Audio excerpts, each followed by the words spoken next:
Well, hi, folks. Welcome to another Peak Careers interview. Today, we're going to be talking about this activity that I've been doing for a while now about instead of doing a New Year's resolution, choosing 3 words to sort of guide what I'm doing.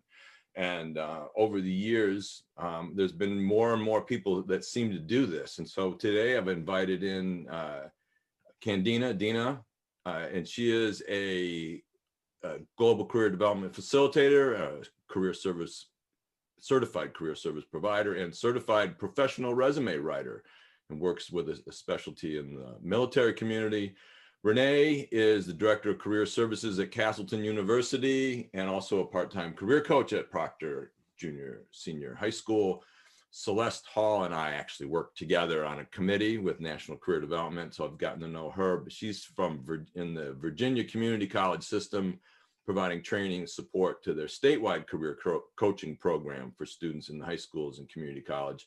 Rob Hatch is the co-founder and president of Owner Media Group, fellow Mainer. We're both representing the state of Maine today, and a partner with Chris Brogan, who for all intents and purposes, I believe started this idea of choosing 3 words a few years ago, and we'll have Rob talk a little bit about that.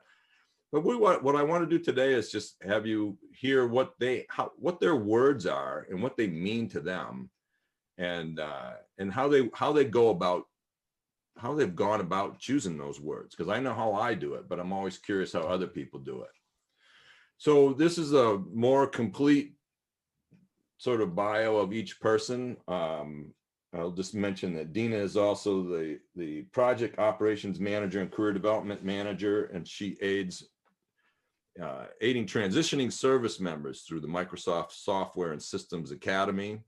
Renee is, I've known Renee. Renee, I think you went to the card sort workshop I did in Vermont many years ago. Did. I think that's when we first met, and I work with Castleton. I've been working with Castleton with my FCD class, and they provide the credits, the college credits for that. And she has over 30 years experience working in career counseling and higher ed. Celeste is, besides what I've already introduced, Celeste has also been very involved with, as I said, national career development. And we were on a committee together, and she's now a trustee for school career counselors and specialists. And Rob is, besides the owner of Owner Media Group, basically what they do is they're providing strategies and skills for modern business, and brings a unique blend of knowledge and background in this field of human development, and has a weekly email. Really, if you're not on that email list, I encourage you to do that, because he and Chris are doing some great work. So today we're going to start off with Rob. So Rob, can you talk a little bit about, I was just asking, I always thought Chris Brogan created this sort of activity years ago, but can you talk about how Chris has done it, and you've done it for a while, and then tell us what your words are for this year, and let's go to how you did it. How do you choose Absolutely. It? Thanks, Jim. Appreciate you having me here. Yeah, Chris started this, I believe it was back in 2006. His first 3 words were ask, do, and share. And he always says it was one of the best years of his life, in so many different ways. So much came from asking people for help or what they needed, doing the work, and sharing what he learned from that. And that's kind of been his business. Honestly, if he only stuck with those 3 words, I think you could see that throughout his entire career. And I can't remember exactly what year I started, but it was pretty close to that time as well. We weren't working together. We were just good friends. Chris and I actually knew each other from Maine back in junior high, and formed a friendship back then, and reconnected later on in life. So I, had been following along, and he created this process. And the idea behind 3 words is exactly what you said, that instead of resolutions, which we often forget, the idea is to choose 3 words. He's pretty particular about 3. He's done a year where he chose 4, and it was a horrible year. He always says it was a terrible year. Hated that. 3 is the magic number. So he chooses 3 words, and the way that he intends them, and the way that I use them as well, is as guideposts. They are the thing that when I am either making a decision or figuring out what I need to prioritize. I know what my goals are. I've set goals for the year, either in my business life or my personal life, whatever it may be. But these are the things that I look to every single day to say, is this in line? Is the work you're doing or about to do in line with those 3 words? And every time, it helps if I get a little lost during the year, which always happens. I can use them as a wait a second, where was I supposed to be? And Yeah. it gets me back on track pretty quickly. And this year, my 3 words were deep, well, and steady. And it's important, I think, some of the rules that, I mean, not that there has to be rules, but you use words that, again, have meaning to you. They don't have to make sense necessarily. They just have to anyone else but you. They are meant to point you towards something. And one of the rules that Chris often says is, don't choose 3 words that don't waste the words. Like every word matters. So choose words that have a deep meaning to you. For me, deep was my first word, and the reason for that, my meaning for that, was that I wanted to go deeper into my work, learning more about the people I'm serving, and also taking a deeper dive into whatever expertise or whatever knowledge I needed to learn to be able to share that and deliver what my clients need, what our customers need, anyone that we're serving. So deep was a really important word for me. And then well had a dual meaning for me. Well was all about wellness and taking care of my body. A reminder that I wanted to, I have certain fitness goals, let's say, but well points me to those all the time. The other meaning that I take from that as well is to use to remember that when I'm a little down, I have a well to go to in terms of my friends, my family, that if I'm a little lost or if I get down or I just not feeling motivated, that I just need to go to the well, and that's there for me. So that was really important. And steady was really just to stay on track in many ways, and just we have been through a lot, and obviously in the last year, a lot of ups and downs for so many different reasons, and a lot of things pulling at us. And if I can just maintain sort of a steady course, then I'll feel quite successful at the end of this year. That was, to sort of avoid these wild swings and just be as steady for my family, steady for my, clients, steady in all of my relationships that mattered. So how do you get to these words? Like for me, I like to take a retreat once a month. It doesn't happen every month, but I try to just turn off all technology, and I do. It's a thinking day and a reading day and a reflecting day, and I kind of use that as the kickstart. I don't always get my words on that day, but how do you approach this when do you kind of start thinking about your 3 words for the year?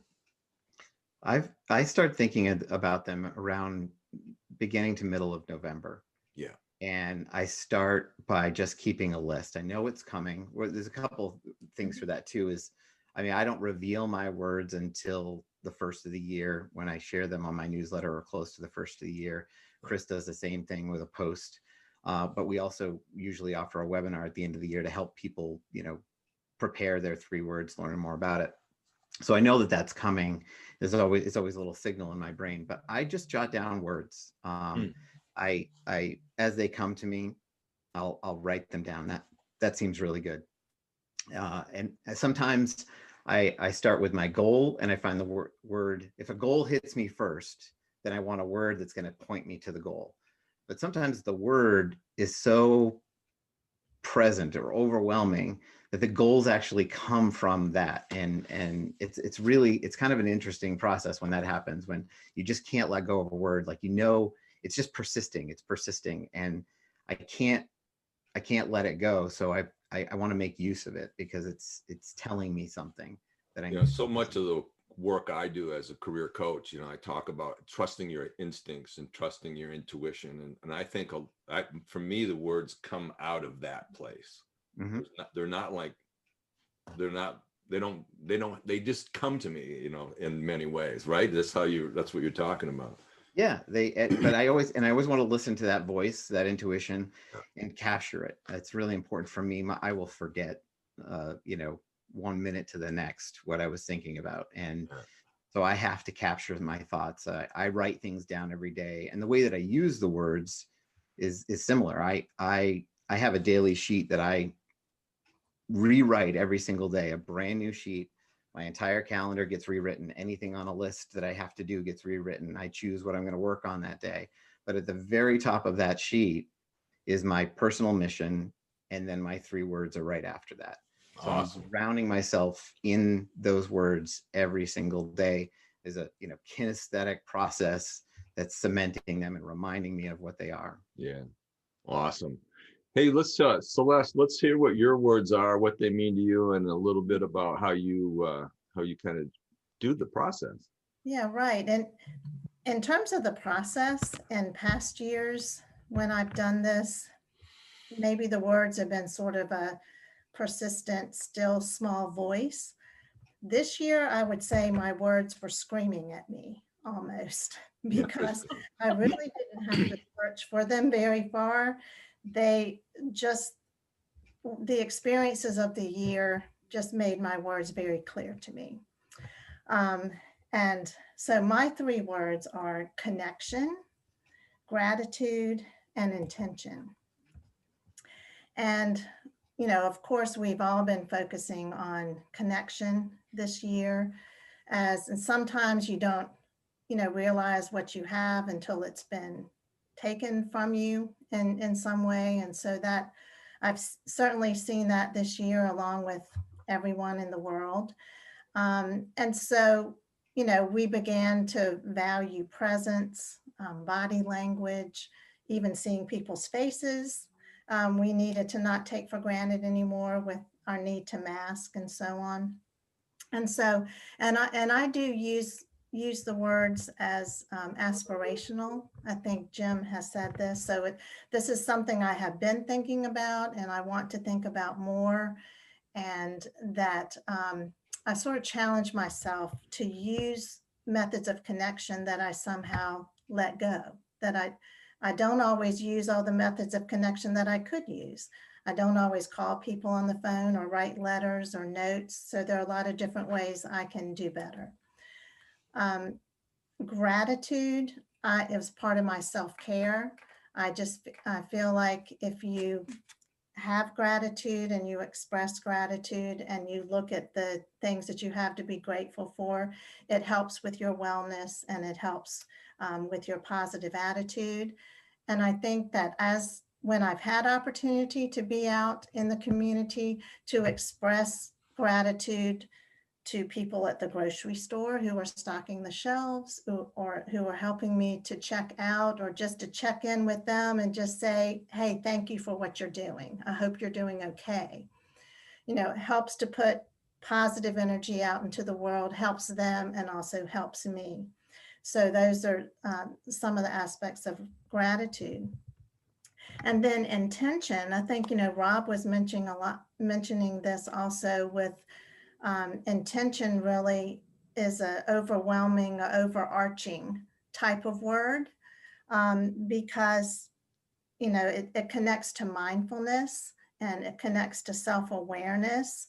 So in order to be intentional about my actions, I have to be aware of what's going on with me and what my overall goals are for myself and for what I'm doing. I found this also in teaching. And if we're going to do a particular activity or we're going to do something in a particular way, it should be intentional. We should think about it ahead of time and we should know why we're doing that particular thing. I remember someone talking about, you know, if you're going to put students into groups, have a reason for putting students into groups. Don't just put them into groups because you think that just came to you. You should have, that should be the best way to accomplish your goal. So I feel like intention is a little bit deeper than goal setting. And so I really feel like this year in particular, all 3 of my words work together and feed one another. So the connection, the gratitude, and the intention. Interesting. Awesome. Thank you. Renee. Well, thank you. Thank you for inviting me, Jim. So Jim is who inspired me to begin my 3 words. So this is the second year I've done this. And so this year I chose my words. I chose accept, flow, and possibilities. And they came really quickly to me. And so accept, because I you know, again, everything we've been through, I was finding last year, I just resisted a lot of it, and it wasn't doing me any good. So it's just kind of a reset of just, I'm really trying to accept things as they come, and it almost as if I've selected them to happen. So accept, and then flow again, going with the flow. It's kind of in line with accept, but just letting it happen and not trying to steer the river, as Deepak says. And that's also really helped already. Just, again, intentionally looking at these words at the beginning of every day. And going with the flow too, I'm also being much more mindful of maximizing my individual strengths every day, and putting them to use in as many ways as possible. So that's also been helpful. And then possibilities, again, asking what's possible, and the way I'm looking at our world right now, I feel like so much is uncertain, right? That there's so many possibilities. So I keep asking myself, what is possible? And a quote that I want to share is, when nothing is certain, everything is possible. When nothing is certain, everything is possible. Margaret Drabble. That's from Margaret Drabble. And that really speaks to me and how I'm looking at our world, at life right now. So many possibilities. And I've been so intrigued in my work and in my relationships, with my students and also with family and friends, how they've been using and responding since the pandemic. I've seen some people thrive. One of my sons is actually thriving in this atmosphere right now. And others are very deeply struggling. And I've just been so intrigued with how people are dealing with it and accepting it, and how they're using it. So those are my 3. What I love about all of these words, but the word possibilities really strikes home for me, is the positive twist that it puts into your mind, right? You're looking, when you say possibilities, you're looking at you're kind of dealing with all the obstacles that are in front of us, and that have been in front of us, and are in front of us, and some of them will continue to be in front of us. But it's taking that obstacle and embedding this positive thing into your head, and that's, to me, one of the powers of this activity.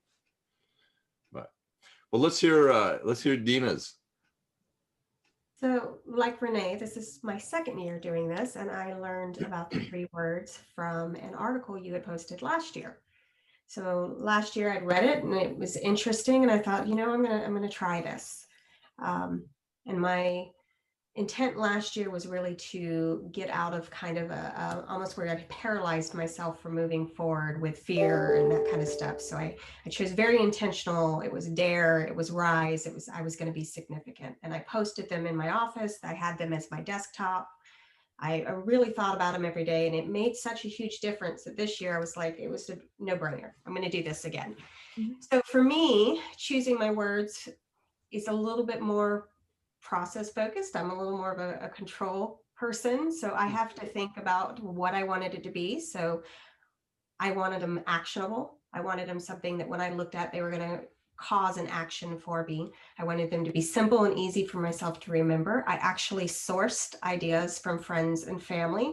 I don't remember exactly when in the fall I started that, but just even on Facebook, hey, if you had to pick 3 words for the next year, what are you looking for?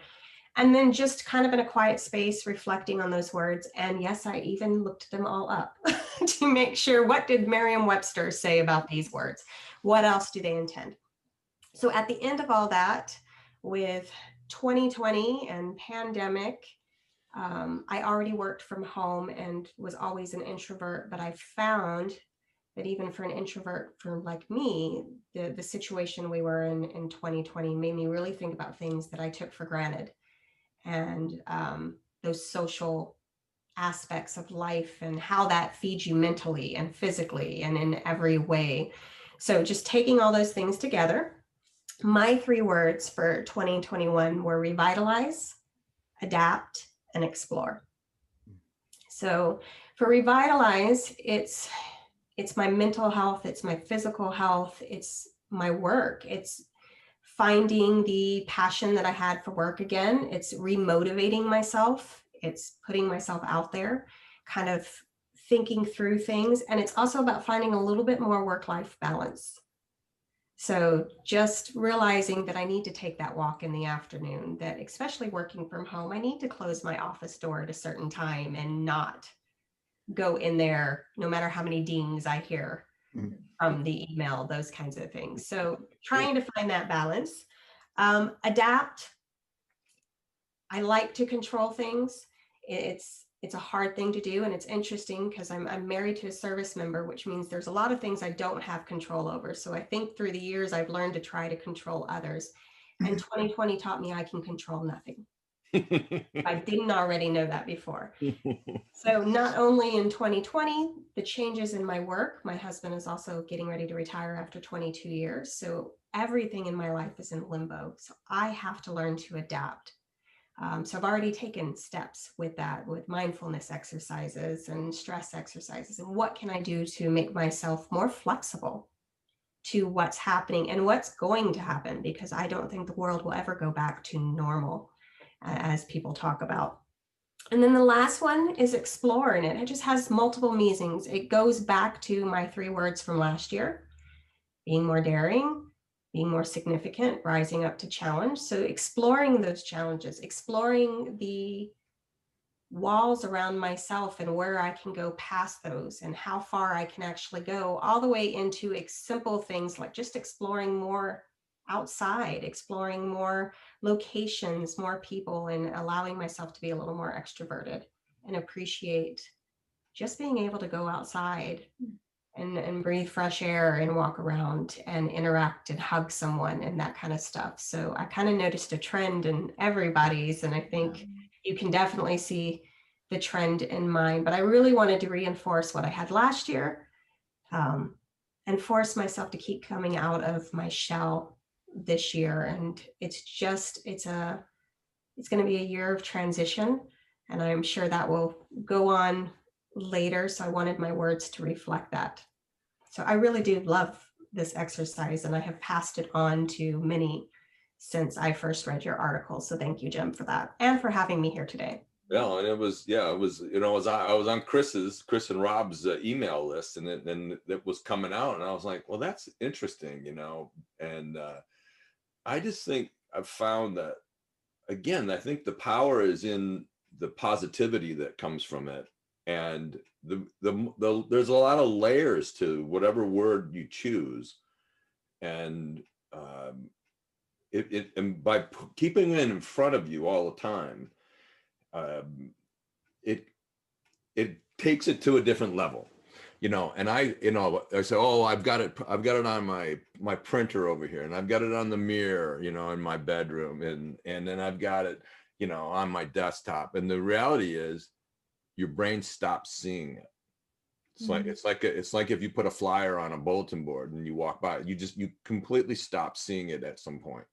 The power, as Rob pointed out, is kinesthetically writing the words down. I think is the number one thing that I would recommend to people.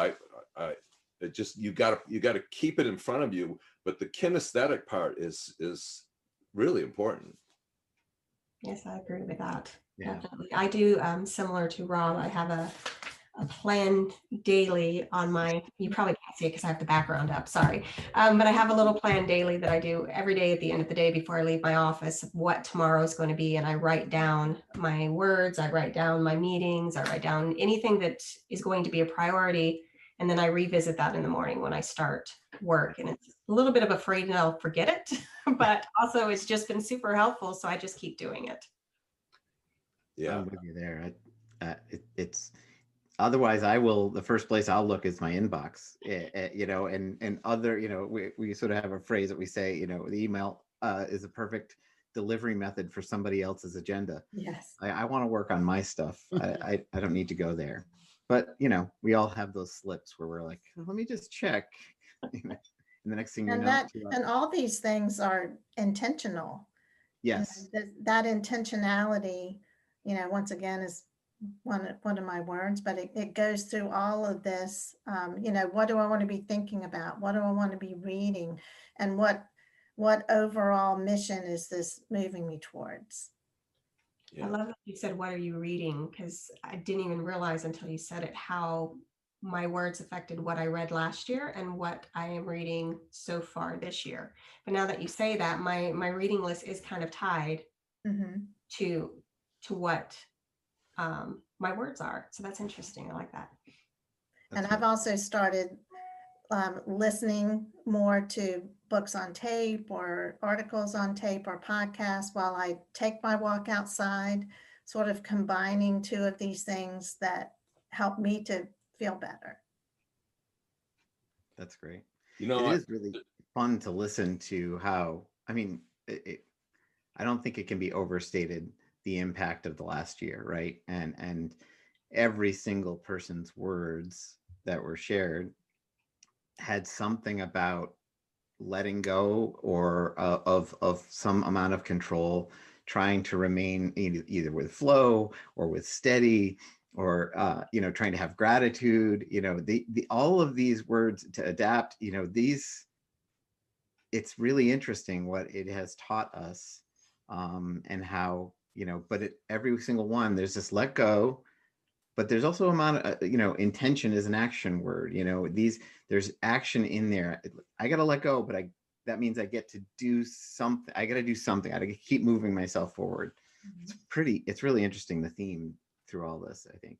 You know, and when, you know, I really do believe in this. When you put a message out to the universe hears it, you know, and can I explain that to somebody? Not really, but I had a business coach for a while, and she would say is, you know, you gotta say you're gonna get 6 people to register for this class, so it'll run. And I'm like, all right. So I would just write it. I would say I'm gonna get 6 people, and it would happen. You know, so many times. Now, it might be 5 people, but I'm telling you, there were times that you put it out. I think these words is doing that. I think by keeping them in your brain, by keeping them in front of you, by thinking about those words that you've chosen, which are important to you, there's a message that goes out, and it changes how you think, and it changes what you do, right? It changes what you're going to listen to, what you're going to read, you know, what you're going to pay attention to. I mean, I stumbled on a TED talk, and it was like it. And I realize right now that I chose it. I see lots of TED Talks come across my desk, but it had to do with one of my words. You know, one of my words is kindness, and this was one on empathy and stuff, right? And I was just like, all of a sudden, my brain is like, that's the one I want to watch. Well, You and can't watch them all. It's the positive approach versus allowing negativity to drive your actions. Choose the positivity to drive your actions. Well, I wouldn't have done it a second year if the words I put out the first year hadn't actually had a change. If I had not seen where I had done each of those words and fed into and bought into and believed that I could do it. And it seems simple and crazy, but I can remember getting ready to go into a meeting to ask if I could take on a bigger role on something, and reading my words and kind of reflecting on them a little bit to give myself just that little bit of courage. to go back in there and be daring, which was one of the words from last year. And it really did work, which is the only reason I did it again this year. I've done lots of little things here and there that I might do them once, but they don't have the impact. So this really had an impact for me. And that's why I wanted to share it this year too, to say, hey, this works. I'm curious, Dina, was it hard for you to let go of those 3 words? Yes. And I don't know that I have, and I don't know Right. that I will, because I think they're ingrained in me now. And the words don't stop with that year. This No, is exactly. a growing process. And they almost tie in a little bit as I was writing out for my words, because I write my words, but I also write what I was thinking when I chose that word. Yep. Just so I can always reflect back. And when I was writing it and read it later, I saw elements of dare and rise and significant in revitalize, adapt, and explore. And I was like, it's just all building. It's like building blocks. They're just building off each other. And I'm curious to see where I'm myself, where I'm going to be in 5 years, and what is the long-term effects of this going to be? I agree. I think great point about the fact that the last year's words and they don't leave you. It's like, even Rob, when you said, Chris's words from 2006, ask, do, and was it share? Yeah. I mean, I think about, because I had gratitude was one of my words one year. Can't remember the exact off the top of my head which year it was, but that's still with me. It'll still, but it's that positivity that keeps coming back, right? And I had a couple words on, on health over the years, and they don't leave there. It's just a matter of what you're going to focus on. And those words don't leave you. They were important to you that year, and they were embedded that year into your brain and into your actions, into your thinking. They don't leave.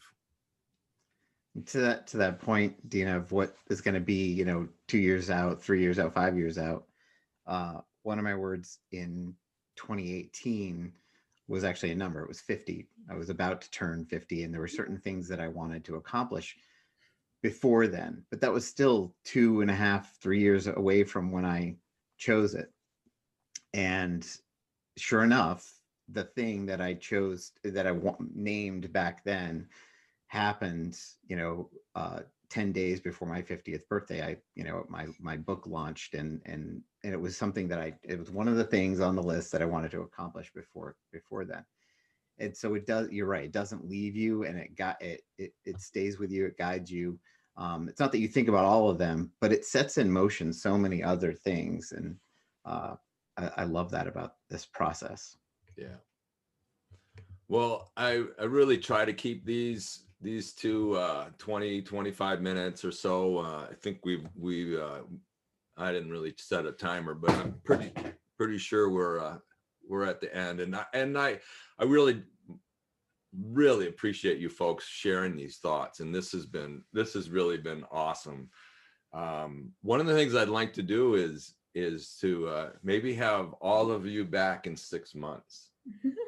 And talk about this again. So I'm going to make a note. So probably June or so, we're going to come back, and I want to talk about how the words have played out. So anyways, I'm Jim Peacock with Peak Careers Consulting. I started my business with the facilitating career development class in 2001, and then in 2010 I added these online discussion-based seminars, which are totally online, asynchronous. People log in each week. They're all around different career topics. And I love the fact that they're discussion based. So I haven't seen, they're like many college classes. They're not like a lot of the other independent studies seminars you'll see online. I don't run them unless I have at least 4 or 5 people, and it's really, there's a lot of power and a lot of learning that happens in there. Back in the old days before COVID, I did face-to-face workshops, and someday I will again, because that's really what I love doing.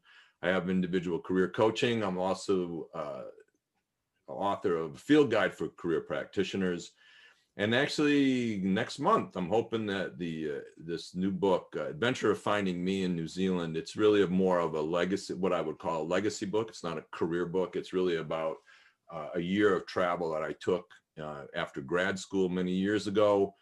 and actually had a near-death experience, got caught in the flood, saw the white light and my life passed before my eyes, and the white light at the end of the tunnel, the whole bit. And that kind of is this ties that story together. That's coming out. But if you are a career practitioner or anyone who delivers career services, you can sign up for my weekly career emails, which come out on Tuesday mornings. You can do that online. And if you'd like to, you can connect with me on any one of these social media platforms, but LinkedIn is my go-to one. And so feel free to connect with me on LinkedIn or again, on any of those, but LinkedIn is where I'm a lot more active. So thank you all for coming today and sharing your words. And this has been awesome. Thank you so much, folks. Thanks, Jim. Thank you. Thank you, Jim.